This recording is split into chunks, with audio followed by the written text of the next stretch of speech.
안녕하십니까. 오늘의 미국 김동찬입니다. 사회가 참 어수선합니다.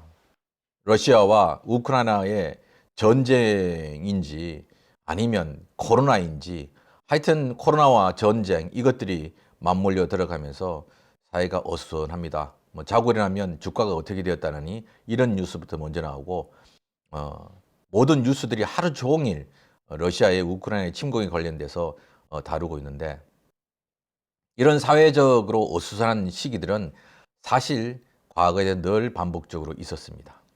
그러나 그런 시기가 언젠가는 정리가 되고 그 정리를 누가 주도적으로 하는가 따라서 그들이 그 사회에 책임지는 그런 지도의 위치에 올라가는 것이 역사의 흐름이었습니다. 그러면 우리가 오늘날은 없어졌다고 생각을 하지만 과거에는 신분 제도가 있었죠. 근데 오늘날도 사실은 이런 신분이 있습니다. 우리는 지금 자본주의 사회에 살고 있습니다. 자본주의 사회에서 가장 중요한 리더십을 가지고 있는 사람들은 자본가들입니다. 봉건주의 사회에서 가장 힘 있는 리더십을 가지고 있었던 사람들도 역시 봉건 세력과 함께하는 봉건 영주 그룹이었습니다. 그러면 과거의 로마와 같은 그런 나라들은 누가 그 사회의 지도층이었을까요? 바로 지배 신분을 가지고 있는 사람들은 황제와 원로원들 그리고 또한 집정관들 이런 사람들이었을 겁니다. 물론 거기에 귀족들이 있었죠. 그렇지만 그 사회가 어떻게 잘 진행되는가를 보면 그들이 자기들의 신분에 맞게끔 도덕적 의무를 잘 진행했습니다. 그러나 나라가 어수선해지고 몰락의 기운이 닥쳐올수록 그 사회의 지도층에 있는 사람들의 자기의 신분에 맞는 도덕적 의무가 해이해지고 때로는 신분을 이용해서 자신만의 어떤 욕심을 채우는 부분에 급급했고 도덕적 의무를 저버렸죠. 그런 의미에서 신분에 맞는 도덕적 의무가 지금 이 시기에도 필요하다라는 말씀을 한번 나눠보고자 합니다. 제가 늘 즐겨보는 역사이고 또 여러분들도 익히 들어서 많이 알고 있는 로마. 로마는 많이 알지만 로마와 경쟁 관계했던 카르타고에 대해서 아는 분들은 그렇게 많지 않습니다. 카르타고 하면 바로 역사 속의 위대한 장군 한니발의 이 나라가 카르타고였습니다. 로마보다 카르타고는 먼저 건국이 되었고 더 발전된 문명을 가지고 있었습니다. 그리고 로마보다 훨씬 더 잘 살았습니다. 오늘날 튀니지에 위치하고 있는 그런 왕국이었습니다. 이 카르타고는 왕국이면서 또한 공화제와 섞여 있는 그런 나름대로 독특한 방식을 가지고 있었는데 120년 동안 세 번에 걸쳐서 카르타고와 로마는 전쟁을 했습니다. 그리고 이 전쟁에서 모두 로마가 승리를 했죠. 그리고 마지막 전쟁에서 카르타고가 패배를 하면서 역사 속으로 사라졌습니다. 그런데 어떻게 훨씬 더 잘 살고 문명이 발달했던 카르타고가 신생 성장 국가인 로마에게 패했을까? 그래서 역사가들은 그 원인을 내부의 정쟁과 사익 추구로 인한 카르타고의 내부 분열이었다고 합니다. 반면에 로마가 최종적으로 승리하게 된 것은 내부의 단결과 집단 지성이었다고 합니다. 카르타고에는 두 명문 가문이 있었는데 하나는 해양 진출을 선호하는 중상주의 정책, 한니발 장군의 바르카 가문이 있었고 다른 하나는 국내의 비옥한 토지를 바탕으로 농업 중심의 부국책을 추진하는 한노 집안이 있었다 합니다. 그리고 이들은 늘 대립을 했다고 합니다. 이에 반해 로마에는 그 당시 스키피오 가문이 있었습니다. 그리고 이 스키피오 가문의 두 형제는 초기 한니발이 쳐들어왔을 때 그러니까 2차 포에니 전쟁에서 모두 전사했습니다. 한니발 앞에서 모두 다 로마는 두려워했습니다. 그래서 누구도 한니발하고 싸우는 전쟁에 나서려고 하지 않았습니다. 이때 이 스키피오 가문의 아들 스키피오 아프리카누스가 20대 후반의 나이였는데 당당히 나가서 자기가 역전의 명장 카르타고의 한니발과 싸움에 나서겠다고 자원을 했습니다. 결국 이 스키피오는 2차, 3차 포에니 전쟁, 그러니까 로마와 카르타고의 전쟁을 승리로 이끈 주역이 됩니다. 카르타고가 귀족들의 정쟁과 사익으로 분열된 용병 위주의 군대였다면 로마는 시민이 중심이 된 시민군과 귀족 출신의 장군들이 사회 지도층이 최선봉에 싸웠습니다. 결론적으로 두 나라 지도층의 철학이 달랐다고 봅니다. 카르타고의 귀족들이 국가의 명운보다 자기들의 사익을 앞세웠다면 로마의 귀족은 고귀하게 태어난 사람은 고귀하게 행동해야 한다라고 하면서 병역 의무는 물론 전시에 최선봉에 섰고 실제로 많은 장군들이 또한 전사를 하기도 했습니다. 명과 청이 대립하던 17세기 조선은 중립을 지키는 것이 상식이었습니다. 그래서 임진왜란을 실질적으로 이끌었던 광해왕은 명이 조선을 구원해줬다는 어떤 명분도 있었지만 실제 돌아가는 현실 국제관계를 파악하면서 중립을 지키려고 했죠.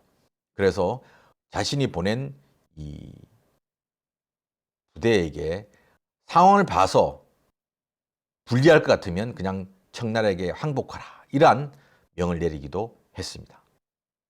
그런데 이런 국제관계에 아랑곳하지 않고 오로지 권력 쟁탈을 위하여 친명배금이라는 명분을 내세워서 광해왕을 몰아내는 인조 반정이 일어났습니다. 광해왕의 여러 실정들을 이야기하면서 그중에 제일 중요하게 내세운 실정이 조선을 도와준 어보예와 같은 명나라를 배신했다, 그러면서 광해왕을 몰아냈습니다. 결국 조선은 국제 정세에 무능한 권력의 눈먼자들에 의해서 전쟁의 참화를 입게 되었습니다. 전쟁이 일어나고 난 다음에 영웅은 의미가 없습니다. 전쟁이 일어나서 수많은 백성들이 피해를 보고 국가의 경제가 무너지기 전에 전쟁을 막는 자가 영웅인 것이죠. 전쟁을 잘하는 자가 물론 영웅이 될 수도 있지만, 그러나 우리는 피해를 입지 않고 전쟁을 일으키지 않는 진정한 영웅들에 대해서 기억을 잘 못합니다. 자, 그리고 임진왜란을 경험하면서 청군보다 월등한 전력을 갖춘 정예부대를 조선은 가지고 있었습니다. 조청과 대포로 무장하고 있었습니다. 그럼에도 불구하고 한양을 삽시간에 내주고 50만 이상의 백성들이 끌려가게 하였습니다. 그 당시 잘 무장된 조선군들이 있었지만 청나라 군과의 싸움을 피해서 성안에서 나오지 않으면서 청나라 군대는 기병 중심으로 한양으로 바로 돌진하게 되었습니다. 그리고 여러 지역에서 올라온 군대들도 청나라 군대하고 싸움에서 패배하게 되었습니다. 이 패배의 원인들은 이 전쟁에서 자기들이 공을 세워보겠다고 나서면서 전쟁에 대한 병법에 대한 기초 지식도 없는 사람들이 전쟁에 장군으로 나서면서 애초부터 예견됐던 엄청난 패배였습니다. 청기병 수백 명, 거의 100여 명 청기병 앞에서 5만의 조선군이 전멸했다는 것은 역사적으로 상당히 치욕스러운 것이죠. 자, 이렇게 사대부들이 국제정세의 흐름에 아랑곳하지 않고 죽어가는 명나라와 의리를 지켜야 한다는 명분을 내세워 현실 위주의 국제정세 대응을 파괴하고 자신들의 권력만을 위한 정쟁에만 몰두한 결과가 바로 조선의 몰락을 가져왔습니다. 또한 양반 사대부들은 국가의 지도부였지만 병역의 의무는 없었고 세금도 양인들에 비해서 토지가 있는 경우 아주 작게 냈습니다. 현대 자본주의 종주국인 미국도 역사상 가장 살기 좋았고 강력했던 시절이 있었습니다. 1933년부터 1945년까지 무려 12년 동안 유일하게 4선의 대통령을 지냈던 프랭클린 루즈벨트 대통령 시기입니다. 아이러니하게도 이 시대는 아주 높은 소득세를 내야 했습니다. 루즈벨트 대통령이 집권하고 소득세 상한선이 63%로 올라갔습니다. 그리고 재선하고는 79% 올라갔고 1950년대 중반에는 91%까지 올렸습니다. 상속세는 20%에서 77%를 올렸고 법인세는 1929년 14%에서 1955년 45%로 올렸습니다. 지금 이 정도 세금을 내야 한다면 공산주의라고 아마 난리가 났을 겁니다. 그러나 1950년대 미국은 1920년대에 비해 태평성대로 국민 대부분은 중산층 생활을 누렸고 정치는 화해 분위기로 가득했습니다. 이때부터 미국은 대영 제국과 유럽 중심의 세계에 기죽지 않고 미국의 눈으로 세상을 보고 미국 방식의 자본주의를 가지고 강력한 국가 개입이라는 방식으로 세상을 개척했습니다.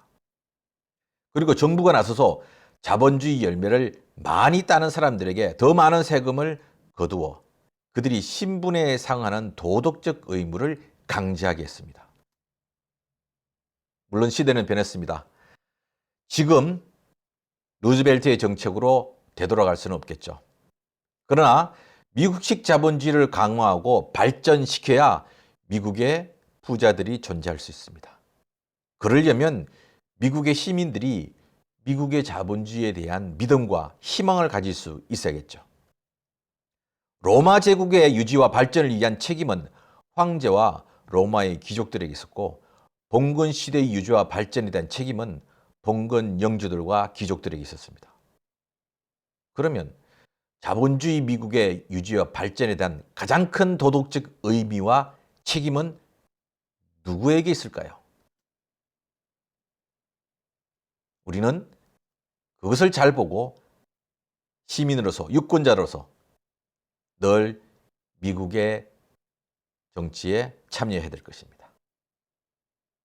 그것이 우리의 안위를 지키는 것이고 또 지금 미국이 어려운 상황, 곤란한 상황, 멸망을 가지 않게끔 하는 길이라고 생각을 합니다. 여러분들은 어떻게 생각하십니까? 지금까지 오늘의 미국 김동찬이었습니다.